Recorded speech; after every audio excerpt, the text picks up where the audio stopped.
अस्सलाम वालेकुम एवरीवन, कैसे हैं आप सब? उम्मीद करती हूँ कि आप सब ठीक होंगे। मैं भी बिल्कुल ठीक हूँ अल्हम्दुलिल्लाह। Welcome back to the new vlog. तो मैंने अपने घर की स्टार्ट कर दी है डीप क्लीनिंग, क्योंकि कुछ ही दिनों में हमने ट्रैवल करना है। अभी कहाँ ट्रैवल करना है ये मैं आपको नहीं बताऊँगी, लेकिन आने वाले व्लॉग्स में आपको इंशाल्लाह पता लग जाएगा। तो ये बात ये है कि हमने ट्रैवल करना है, तो मैंने सोचा कि मैं इससे पहले अपनी डीप क्लीनिंग स्टार्ट कर दूँ।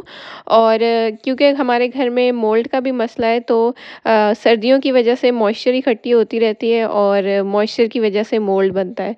तो इसी वजह से जो है ना, पर्दों के ऊपर मोल्ड आया हुआ था, तो मैंने सोचा कि इनको पहले उतार के वॉश कर लेती हूँ। सिर्फ़ अंदर वाले जो नेट के पर्दे थे, ये जो वाइट पर्दे हैं, यही इन्हीं के ऊपर आया हुआ था मोल्ड, लेकिन ऊपर वाले जो पर्दे थे वो साफ़ थे, तो मैंने वो छोड़ दिए पर्दे और बस इनको उतार के मैंने सोचा कि आज वॉश कर लेती हूँ।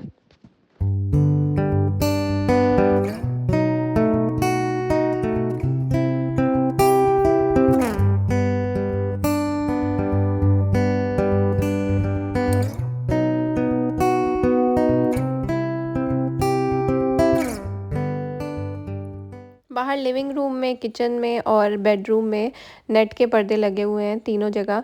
तो मैंने बस तीनों जगह से अब उतार लिए हैं और अब मैं इनको वॉश करूँगी। लेकिन क्योंकि मोल्ड का भी मसला है, तो मैं इनको सिंपल वॉश नहीं करूँगी। वॉशिंग मशीन में मैं डिटर्जेंट डालूँगी, डिटर्जेंट के साथ मैं थोड़ी-सी ब्लीच डालूँगी और विनेगर डालूँगी, क्योंकि विनेगर और ब्लीच जो है ना, ये बहुत अच्छी रहती है मोल्ड के लिए। तो आपको भी अगर हो घर में कि मोल्ड आ जाती हो, तो इन दोनों चीज़ों का मिक्सचर बना के और पानी को अंदर मिक्स करके इक्वल क्वांटिटी में आप इसका जो स्प्रे है वो भी घर में कर सकते हैं। तो मेरे लिए तो हमेशा बहुत यूज़फुल रहता है ये। मैं जब से ऑस्ट्रेलिया आई हूँ, तो हम इसी घर में रहते हैं अल्हम्दुलिल्लाह, और हमें एक दफ़ा भी शिफ्ट नहीं करना पड़ा। और इस घर में ऐसा कोई प्रॉब्लम भी नहीं है। बस यही होता है कि मोल्ड आती है सर्दियों में, और वो फिर बस टाइम टू टाइम क्लीन करते रहो। पहले हम स्प्रे लेते थे मोल्ड वाला सुपरमार्केट से, लेकिन मैंने ये देखा था, इंटरनेट पे वीडियो देखी थी कि विनेगर और ब्लीच और पानी को इक्वल क्वांटिटी में मिक्स करके आप अगर स्प्रे कर दो मोल्ड के ऊपर, तो वो खुद ही ख़त्म हो जाती है और उसको क्लीन करने की भी ज़रूरत नहीं पड़ती। अभी जैसे मैं यहाँ पर स्प्रे कर रही हूँ, स्प्रे करके छोड़ दूँगी, सूखने दूँगी इसको, खुद ही सूख जाएगा और निशान सारे ख़त्म हो जाते हैं। तो ये बहुत ईज़ी रहता है मेरे लिए। रूम में मैंने स्प्रे करके छोड़ दिया है और फ़ैन ऑन कर दिया है। अब वो खुद ही सूख जाएगा और सारे जो मोल्ड है वो ख़त्म हो जाएगी। आज मैं आपके साथ बहुत मज़े की काबुली पुलाव की रेसिपी शेयर करने लगी हूँ। ये रेसिपी मैंने एक दफ़ा पहले शॉर्ट्स में शेयर की थी और वो बहुत ज़्यादा वायरल हुई थी। तो मैंने सोचा कि आज व्लॉग में भी रेसिपी शेयर करती हूँ। तो मैं बना रही हूँ काबुली पुलाव। इसके लिए मैंने 1 मीडियम साइज़ अनियन ली है, उसको स्लाइसेस कर लिए हैं। और आपको पता है कि काबुली पुलाव में गाजरें जो है ना, वो बारीक-बारीक कटी हुई डलती हैं। तो मैं इस तरह से कद्दूकश, आई डोंट नो इसको कद्दूकश कहते हैं, क्या कहते हैं? इसमें मैंने कर ली हैं बारीक-बारीक स्लाइसेस, और इसमें स्लाइसेस करके बाद में मैं इसको इस तरह जूलियन कट कर लेती हूँ। फिर उसके बाद मैंने 3-4 जवे लिए हैं लहसुन के, और लहसुन को बारीक-बारीक काट लेना है। फिर बस आपने कुकर में मैंने ले लिया है ऑयल। ऑयल डाल के मैं पहले जो गाजर है उसको फ्राई कर लूँगी। अच्छा, गाजर को फ्राई करने की ना एक टिप मैंने देखी थी कि क्योंकि गाजरें इतनी मीठी नहीं होती ना, ये आजकल वैसे ऑरेंज गाजरें ही आती हैं ज़्यादातर, तो ये इतनी मीठी नहीं होती। तो आपने इसको जब फ्राई करना है ना, तो इसमें 1 टेबलस्पून आपने चीनी डाल देनी है। इससे क्या होगा कि गाजरें जो है ना, वो थोड़ी मीठी-मीठी हो जाएँगी। ये मैंने बहुत एक ऑथेंटिक अफ़गानी औरत की रेसिपी है ये, हमारी जानने वाली हैं, उनकी रेसिपी है और वो बिल्कुल ऐसे ही बनाती हैं। तो अच्छा, जब गाजरें हो जाएँगी 2-3 मिनट उसके बाद करके आपने निकाल लेनी है। फिर किशमिश डालनी है, और किशमिश भी जब फूल जाएगी फ्राई होते-होते, तो बस आपने उसको निकाल लेना है। फिर उसी ऑयल में आपने जो प्याज़ कट की हुई है और जो लहसुन कट किया हुआ है वो डाल देना है, और उसको बस आपने 2 से 3 मिनट तक आपने सौते करना है।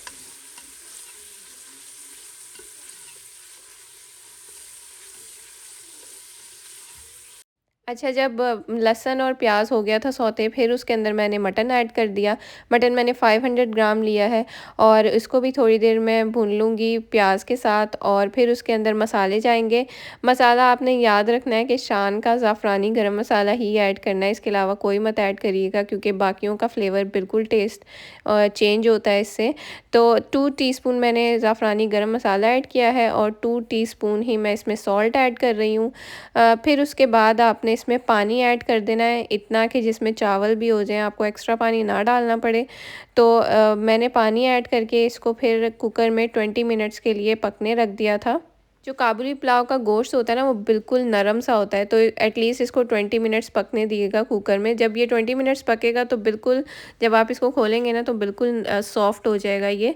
अगर 15 मिनट्स बनाए ना तो 15 मिनट्स में पक तो जाता है अच्छी तरह से, लेकिन इतना ज़्यादा सॉफ्ट नहीं बनता, क्योंकि काबुली पुलाव का गोश्त सॉफ्ट सॉफ्ट ही अच्छा लगता है, इसलिए मैं इसको 20 मिनट्स तक करती हूँ। और जब हो जाए तो फिर आपने जो है ना गोश्त को सेपरेट कर लेना है, और ये जो इसकी यखनी है इसके अंदर आपने चावल डाल देने हैं। अब चावल मैंने 2 कप बनाए हैं, आप अपनी मर्ज़ी से अपने हिसाब से बना सकते हैं जितने आपके घर में बनते हों। 2 कप ये होता है कि मेरे घर में जो है ना 2 दिन चल जाते हैं। तो अब इसके अंदर बिल्कुल थोड़ा-सा पानी कम था, मैंने पानी एडजस्ट कर लिया इसमें, और इधर आपने आके सॉल्ट और जो गरम मसाले की क्वांटिटी है ना वो चेक कर लेनी है। मुझे थोड़ी कम लगी तो मैंने थोड़ा-सा और ऐड कर दिया है, और सॉल्ट और गरम मसाला ऐड करने के बाद फिर मैंने इसको ना हल्का-सा ऐसे ढक्कन से बंद कर दिया था। प्रॉपर बंद नहीं किया था, यानी बस लिड ऊपर रख दिया था इसके।